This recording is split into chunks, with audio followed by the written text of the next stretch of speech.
ఆమోదించడాన్ని పూర్తిగా మేము హర్షిస్తున్నాం. ఆయనకు భారతరత్న ఇవ్వడం అంటే ఈ దేశంలో ఉండబడే అణగారిన వర్గాలందరికీ ఇచ్చినట్టుగా, ఈ దేశంలో అణగారిన వర్గాల గౌరవాన్ని నిలబెట్టినట్టుగా మేము భావిస్తున్నాం. అందుకు ప్రధానంగా చొరవ తీసుకున్నట్టుగా, ప్రధానమంత్రి గారే చొరవ తీసుకున్నట్టుగా స్పష్టమవుతుంది. ఆయన అభిప్రాయం లేకుండా, సూచన లేకుండా, నిర్ణయం లేకుండా ఇంత నిర్ణయం రాదు. కాబట్టి గౌరవ పెద్దలు ప్రధానమంత్రి గారికి మేము ధన్యవాదాలు చెప్తున్నాం. ప్రథమ సోషలిస్ట్ ముఖ్యమంత్రి, ఆయన ఎంత గొప్పవాడో 2 సాక్ష్యాలు నేను ఈ మధ్యలో విన్నాను. ఒకరోజు గవర్నర్ను ముఖ్యమంత్రి హోదాలో కలిసినప్పుడు తెల్లారి మన గవర్నరే ఫోన్ చేసిందంట ఆయనకు. ఏంటి ఠాకూర్ గారు, మీరు నా దగ్గరకు వచ్చారు, ఒక విషయం మర్చిపోయినరు అన్నాడట. అమ్మ ఏందమ్మా, నేనేం మర్చిపోలేదు, నీ మాట్లాడాల్సిన విషయాలని మాట్లాడారు, లేఖ రాయాలని కోరుతున్నా. మూడోది, ఎస్సీ వర్గీకరణ విషయంలో కాంగ్రెస్ పార్టీని భవిష్యత్తులో మాదిగలు, ఉపకులాలు భవిష్యత్తులో ఎవరైనా నమ్మాలంటే, ఎంతో కొంత నమ్మాలంటే మీరు రేపు ఇండియా కూటమి ద్వారా వస్తున్నారు. మీరు కాంగ్రెస్ పార్టీ అధ్యక్షుడిగా లేఖ రాయకపోయినా మీరు కట్టుబడి ఉన్నట్టుగా ఉండరు. రెండోది, ఇండియా కూటమిలో వర్గీకరణ వ్యతిరేకించే పార్టీలు కూడా ఉన్నాయి. ఎగ్జాంపుల్, పశ్చిమ బెంగాల్ ముఖ్యమంత్రి సోదరి మమతా బెనర్జీ గారు గతంలో వర్గీకరణకు వ్యతిరేకంగా వాళ్ళ ప్రభుత్వం ద్వారా అభిప్రాయాన్ని కేంద్రానికి తెలియజెప్పేసింది. మరి ఇండియా కూటమిలో ఆమె ప్రధాన పాత్ర పోషిస్తున్నది. మల్లికార్జున్ ఖర్గే గారే ప్రధానమంత్రిగా అభ్యర్థిగా ఉండాలని చెప్పి కూడా ఆమె సూచన చేసింది. దాన్ని ఆమోదిస్తారేమో. మరి రేపు వర్గీకరణ విషయంలో మమతా బెనర్జీ అడ్డం పడ్డదని చెప్పి, లేదా కొన్ని పార్టీలు వర్గీకరణకు వ్యతిరేకం ఉన్నాయని చెప్పి మీరు కూడా తప్పించుకునే పరిస్థితి తీసుకొస్తారు కదా. ఆ పరిస్థితి రావద్దు అనుకుంటే కాంగ్రెస్ పార్టీ అభిప్రాయపరంగా మల్లికార్జున్ ఖర్గే గారు లేఖ రాయాలి. ఎన్డీఏ కూటమి తరఫున ఒక తీర్మానం కూడా చేయాలి, వర్గీకరణకు అనుకూలంగా ఉన్నాము అని చెప్పి. అవి చేసినప్పుడే ఎవరన్నా కొంత విశ్వసిస్తారు, కానీ లేకపోతే కాంగ్రెస్ పార్టీని ఎవరు విశ్వసించారనే విషయం కూడా మాదిగలుగా మేము విశ్వాసంలోకి తీసుకోమనే విషయం కూడా మీ దృష్టికి నేను తీసుకొస్తున్నా. నేను ఎస్సీ ఎస్టీ బీసీలకు రిజర్వేషన్ వర్తింపజేస్తామని చెప్పి మేనిఫెస్టోలో ఉన్నది. ఎగ్జాంపుల్, ఇప్పటికే ప్రైవేట్ యూనివర్సిటీలు, ప్రైవేట్ విద్యాసంస్థలు రిజర్వేషన్లు లేవు. మీరు అమలు చేస్తామన్నారు, వెంటనే అమలు చేయండి. రెండోది, ప్రైవేట్ రంగంలో రిజర్వేషన్ లేవు, మీరు అమలు చేస్తామన్నారు, అమలు చేయండి. ఎందుకంటే ఈ మధ్యకాలంలో సోదరులు ముఖ్యమంత్రి రేవంత్ రెడ్డి గారు ఎక్కడికి వెళ్ళిండు? దావోస్కి వెళ్ళిండు. ఎక్కడికి వెళ్ళిండు? దావోస్కి వెళ్ళిండు. మరి దావోస్కి వెళ్ళి పెట్టుబడులు తెచ్చిండు అన్నారు కదా, 38,000 కోట్ల రూపాయల దాకా. చివరికి అదాని గారి నుంచి మొదలుకుంటే ఎన్నో ప్రైవేట్ సంస్థలతో మాట్లాడి ఒప్పందాలు కొలుచుకున్నారని అన్నారు కదా.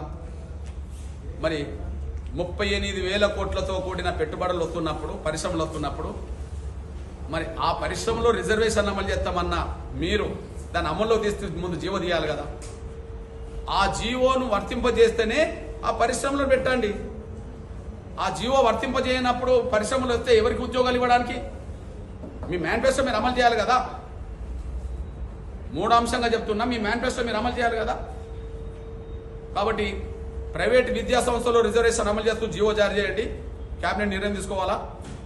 అదే సమయంలో ప్రైవేట్ రంగాన్ని మీరు ప్రోత్సహిస్తున్నారు కనుక, ప్రైవేట్ రంగంలో రిజర్వేషన్ అమలు చేస్తామన్నారు కనుక, మీరు మొన్న విదేశాలకు వెళ్ళి 38,000 కోట్లతో కూడిన పెట్టుబడులు తెస్తున్నారు కనుక వెంటనే ప్రైవేట్ పరిశ్రమలో రిజర్వేషన్ అమలు చేసే విధంగా కేబినెట్ ఆమోదించాలి, జీవో తీయాలి. దాన్ని అమలు చేస్తామన్న వాళ్ళ పరిశ్రమలో ఇక్కడ తీసుకురావాలి తప్ప ఇంకోటి ఉండదు. అది మీ మేనిఫెస్టో ప్రకారం అనే విషయం కూడా గుర్తు చేస్తున్నాను. నేను మొదలు కాబోతుందని భావిస్తున్నాం. అన్యాయం జరిగిన మాదిగలకు, ఉపకులాలకు సుప్రీంకోర్టు ద్వారా న్యాయం జరుగుతుందని మేము ఆశిస్తున్నాం. నంబర్ 1, సుప్రీంకోర్టు మీద మాకు విశ్వాసం ఉంది, గౌరవం ఉంది. నంబర్ 2, ఇది కేంద్ర ప్రభుత్వ పరిధిలో ఉండబడే అంశం. పెద్దలు దేశ ప్రధానమంత్రి గౌరవ నరేంద్ర మోడీ గారు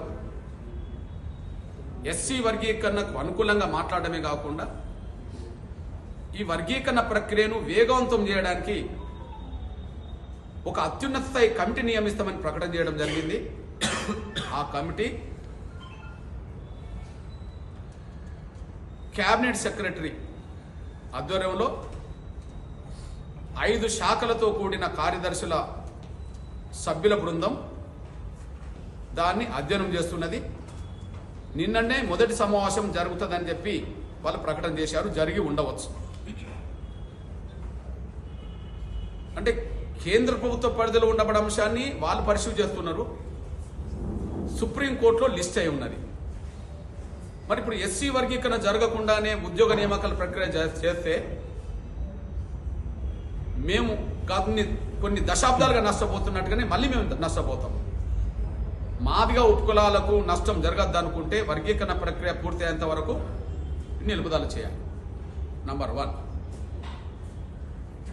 వర్గీకరణ ప్రక్రియ పూర్తి కావడానికి కాంగ్రెస్ ప్రభుత్వం అండదండలు అందించదలుచుకుంటే నేను 3 సూచనలు చేస్తున్నా. నంబర్ 1 ఆశిస్తున్నా, కానీ 10 అంశాలు మాత్రం మీరు పరిగణలోకి తీసుకోండి. ఇంకొక అంశం కేంద్ర ప్రభుత్వానికి సంబంధించిన అంశం కాబట్టి నేను దాని గురించి మాట్లాడతాను.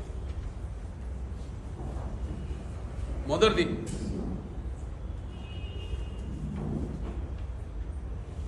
ఎస్సీ రిజర్వేషన్ల వర్గీకరణ జరిగేంత వరకు ఎస్సీ ఎస్టీ బీసీల రిజర్వేషన్ల పెంపు జరిగేంత వరకు ఉద్యోగ నియామకాల ప్రక్రియను ఆపాలి.